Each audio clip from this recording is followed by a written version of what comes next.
for this technique, when I'm here, controlling that, moving him, and that was difficult for you to transition to this position. And of course you take the hand and you rotate it to the ground. Okay? So once you get to here, it's not the end of the world. It could be just, an unpleasant position for him. And then you change your mind. You don't want to arrest him or leave him on the cement. Maybe it's too dirty. And you say, enough punishment, let's bring him up. Okay? And as you bring him up, I cannot bring him up like this. I have to keep it closer to my body. I don't want him to get too comfortable because he might think of striking me. Okay? So once you get him again to this position, you bend the elbow. See how I'm bringing him? And if he doesn't know what you really, really want, or he needs some encouragement, then you reach here, and it helps to bring him up much, much, much faster. Okay? I know we're not here to learn every little intricate move. We're here to learn the fluidity to experience. So if you make a little mistake in a transition, it's no big deal. As long as you bring him down and bring him up, that's more important right now. So let's try it. Take him down and then bring him up.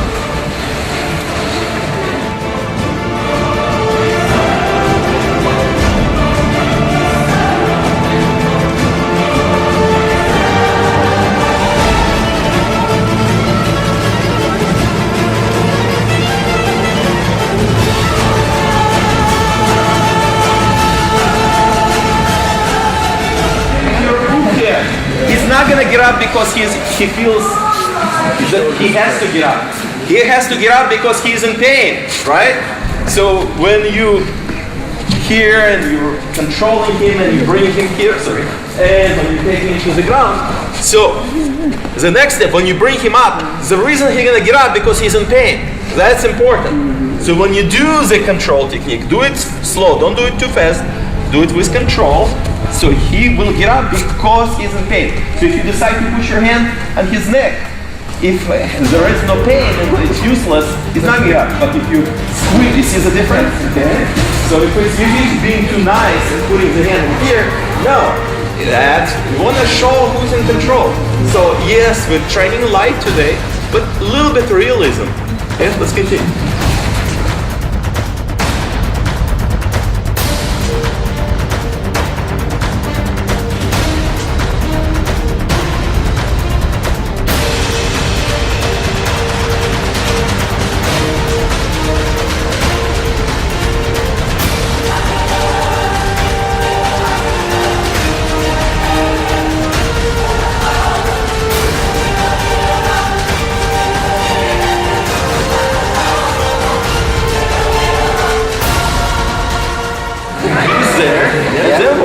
To open him up, to keep him pain, of course.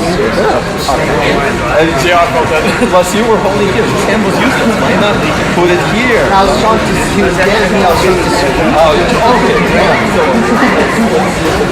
So when you're here, the transition here. So his weight sits on my thigh. Okay. And then I rotate. And through pain, I control him. Not because he wants to go, but I'm putting direct pain in him. That's the most important, of course. And then when I'm ready, see, he's stopping because he's in pain. So that's why he's going to get up. Not because he's trying to be nice. Now we're talking. Alright. So, let's move on to something new in life. So we're working with the same side, doing this technique. And this is a classical Jiu-Jitsu technique. We just add many, many aspects to it with movement and bringing up and bringing down. Now what happens if I do one hand technique? This is a bit advanced because it requires more control over the person. Some of you who are beginners may be a little bit difficult to do, but the brown belt and above, it should be no problem controlling your opponent with one hand. Okay? Because now you're much more in combat environment. If something happens, you can introduce your fingers to his eyes while he's still in pain. Okay? So, but stepping here, one, controlling it. Look how nicely the body bends. Okay? Manipulating. Remember, imagine when you're dealing with a person, sometimes you train your mind to think of the person not as a human flesh, but sometimes like a, like a skeleton, and they have this, in school sometimes you see a skeleton with the bones sticking out. So you have to sometimes to manipulate the joints. You have to imagine that there is a skeleton and you're gonna move him without thinking about the flesh. So what I'm trying to tell you is, see how I lift him up and turn, and I never stop. I stop, he's not in pain, he will escape. Okay? So when I do this move here, bring it to my body, see how I lift the elbow up and I turn, trying to control him all the time. Okay? But this is transition, because he's not gonna stay like this forever, he's not enough pain. That if he's not enough pain, he's gonna resist me. This is I'm just transitioning to do something else. Okay? To attack and do things. So let's try this move when we step in here, putting your weight forward, and then lift the elbow first, with control, keeping it at your chest. If it's in the air, you will sleep, so keeping it here. We'll do this first. Okay, your name? Anthony David Smith, And style? it's Jiu-Jitsu and many other styles. How many years have you been training? 55 years. Alright, so let's try. What do you enjoy most out of Jiu-Jitsu? I enjoy teaching, helping people, looking after people, travelling the world. Yeah. Charity. Your age? My age is 69. And going strong? Luckily, yeah. That's good. So, what do you enjoy out of these seminars? I love watching somebody like Sensei, O-Sensei, yeah, and seeing the different way people teach and how it adapts to all the different styles that I know. Yeah, I study over 100 styles of all different martial arts, work for Birmingham Sports Council, fought for England in Japan, in judo, Jiu-Jitsu and karate over the years. Last time I was 51 years old, fighting in Osaka in anti-Yoshinryu Jiu-Jitsu and weapons. Yeah. And I've travelled the world teaching and helping people. Never took no money for it, always do it to charity. And today I've been honoured by the All Japan Jiu-Jitsu Association and O-Sensei Kunin to be a 10th Dan in martial arts. Absolutely fantastic. Which is a great achievement. And Dave, I can't thank Dave enough, and everybody in Australia for accepting me here, and I'll try and teach what I mean as much as I can. Thank you. And I love to improve people's technique or just build up the strength of the mind and body. Okay? Thank you. It's a great honour for me to be here representing the City Wyndham Council today to the Dave Franklin Martial Arts Jiu-Jitsu Congress. This is my third visit and I'm more than happy to be involved. What an honour it is for us here in Australia to have O-Sensei Kunin here with us. Out of all of Australia, for us to have it here in our own city, this is the most wonderful experience we can have. As I walked into the facility today, I felt a wonderful feeling of commitment, respect from everybody participating in this Congress today. I will be going back telling my council how fortunate we were to have somebody with such a high rank to be here working with our residents. So to me, I just want to be more involved to make sure that we have all this happening here in our city. Thank you very much for having me. It's Soke, Professor Dave Franklin from Dave Franklin Martial Arts, the head of Jiu-Jitsu Australia. I've been involved in martial arts for the past 4 years and organising the Ajjif seminar for Australia. We do martial arts for nearly 4 years. We've been a black belt for 33 years. My involvement with the Australian organiser, it's very important for me to reflect now my current instructor, senior instructor, that I can get out here to see my club. And it's through my club students that reflect my ability, not through my efforts. The sensei is my direct teacher. He's more my mentor in terms of guiding me politically rather than actually teaching me techniques. So I see him as a friend, as a mentor, more than a teacher.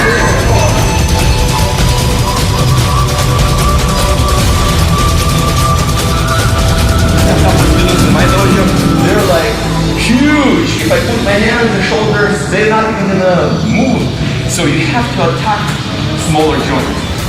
The golden rule, I was talking to you about this last year. Smaller joints are easy to control, manipulate, but they break faster. That's why it's nice to do finger techniques, but after a while you're gonna break the fingers and you have nothing to work with. It's easier than to control the wrist or elbow. More pain. So the bigger the joint, the more pain, but you need more strength to control it. So I wouldn't attack the shoulder because it's too big. It's hard. You will require a lot much more force to control your opponent. And if your opponent is bigger than you, you won't be able to control him through the shoulder. So elbow is much safer and better. So is this and so I'm attacking his elbow. So my hand not at his shoulder, because if he is at this angle and if he resists, no way I can bring him down. But if my hand is here, try to resist, try or stand up, my leverage is much stronger in here. So elbow is much better. So try this second variation when we come in here and control. Yeah, that's right. So your name? It's John Black. And your style? It's Kurokezi Jiu-Jitsu. You've been training for how many years? This will be my 60th year in martial arts. That's a long time. A long time. What do you get out of Jiu-Jitsu? Jiu-Jitsu itself is an education. It keeps your mind going. It keeps your spirits alive, physically, mentally. And as you get older, when you coach younger students, and the younger students also keep you alive. And you're passing things to these young students, you're teaching them something, you're taking them off the streets to give them an education in martial arts. Martial arts is not for everyone, but then again, if you try your best, your students will stay with you. So martial arts is a family to you as well. Martial arts has been a lifelong family for me. I started martial arts when I was 9 years of age, and I just grew up with martial arts all the way. It's certainly as a family. And you really like these seminars? You I enjoy the seminars just so much because we have people like Sensei Kunin who gives so much. All Japan International Jiu-Jitsu Federation worldwide. The seminars are always good, always interesting, and regardless of how long you've been in martial arts, you're still learning all the time. And when you have top masters to teach you, that's what the seminars are for. And you've travelled from Scotland for this one? I travelled from Scotland over to meet Soke Franklin and of course Sensei Kunin, and just enjoyed every moment, and I'll probably be back. Thank you. Enjoyed every moment. So let's try it.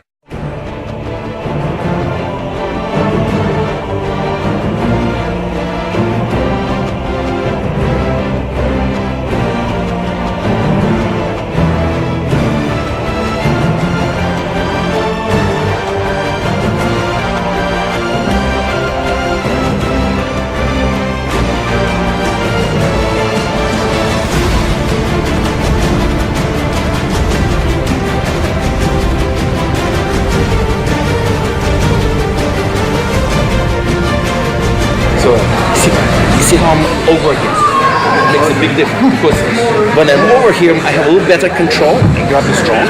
Yeah. So when I'm passing him, see, I have much better control, and I'm trapping him with his hand low.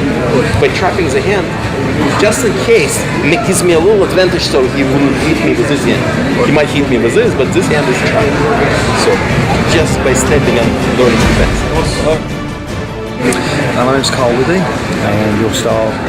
attending Jiu-Jitsu, Aikido, Aikido-Jitsu and General Jiu-Jitsu. So you've been doing it for a while? About 38 years. 38, it's a long time. Yeah.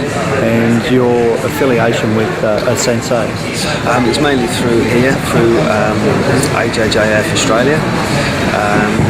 I'm originally from England and moved here 7 years ago.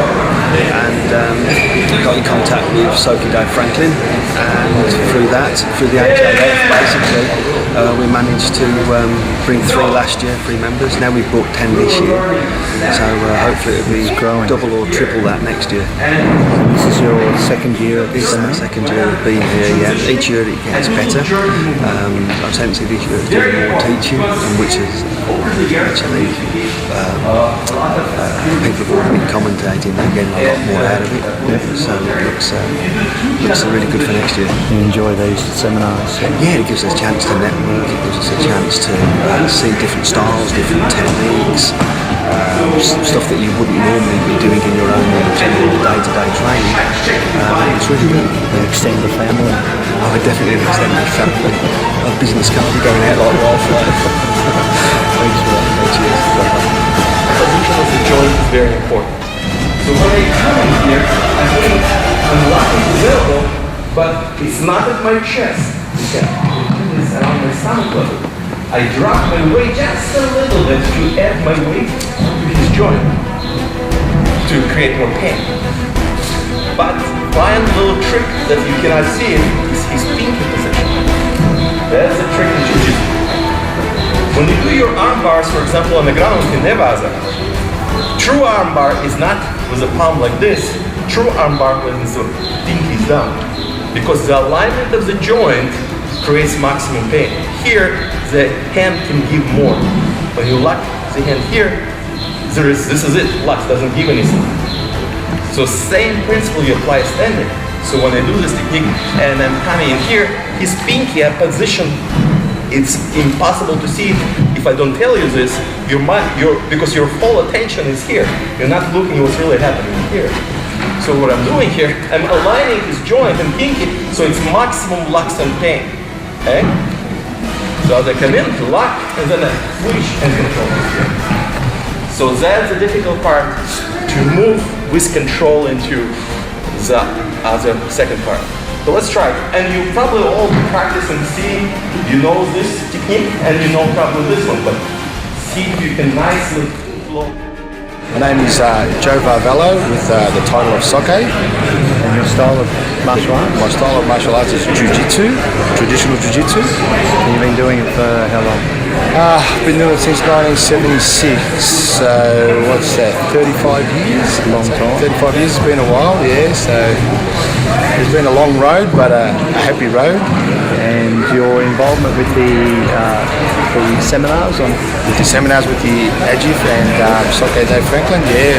Soke Franklin approached us about 3-4 years ago, and we had a meeting and discussed about what he was doing with the Ajjif and with the martial arts in Melbourne, and trying to get it, the word spread around Australia. And he's asked us to come aboard and become members of the Ajjif, and we're very happy to be asked to come there, and meeting O-Sensei as well. You get to extend the family? Extend the family, yeah, so we've extended it a long way, so we've made contacts in America through that, so it's been a big step for us, a big stepping stone, so it was quite good. And you're from Australia? I'm from Australia, Melbourne, Victoria. So, yeah. And you guys train where? Where? East Keilor. East Keilor, which is probably about half an hour away from where we are now. Still, you've made a big effort to come down here and...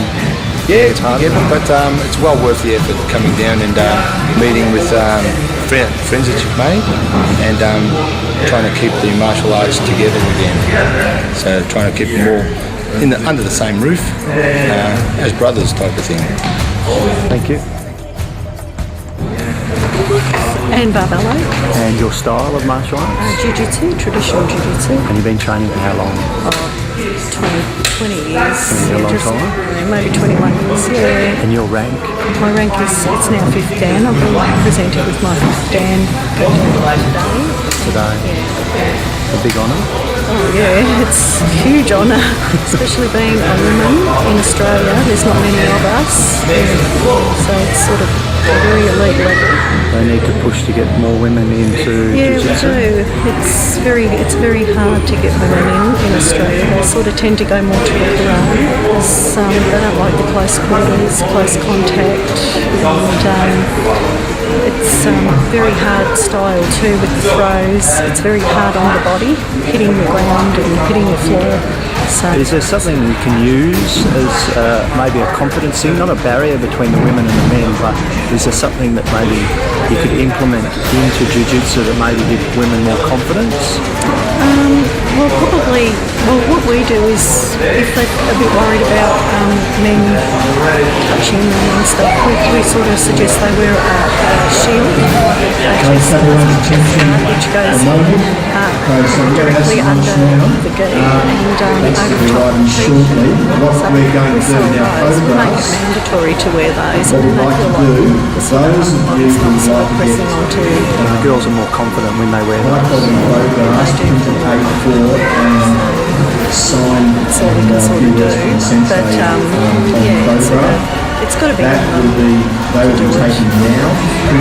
You like these seminars? I love these seminars because in the dojo you're teaching, here I get to train and be a student myself, so yeah, and it's great to meet other people from other styles and other dojos and other clubs and interstate and overseas. And meet the rest of the family, as we say. Yeah, so it all comes together like one big, family, and you don't feel so isolated when you're in your own little dojo, you're in your own little world type thing, you're teaching all the time. Sort of same routine, it just floats up the monotony, it's really good.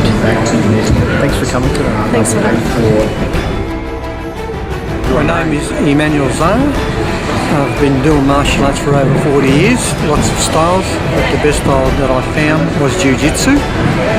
And I've got my own club, it's called Kunin Jiu-Jitsu Academy, and that's been going probably for about 15 years. And you guys train where?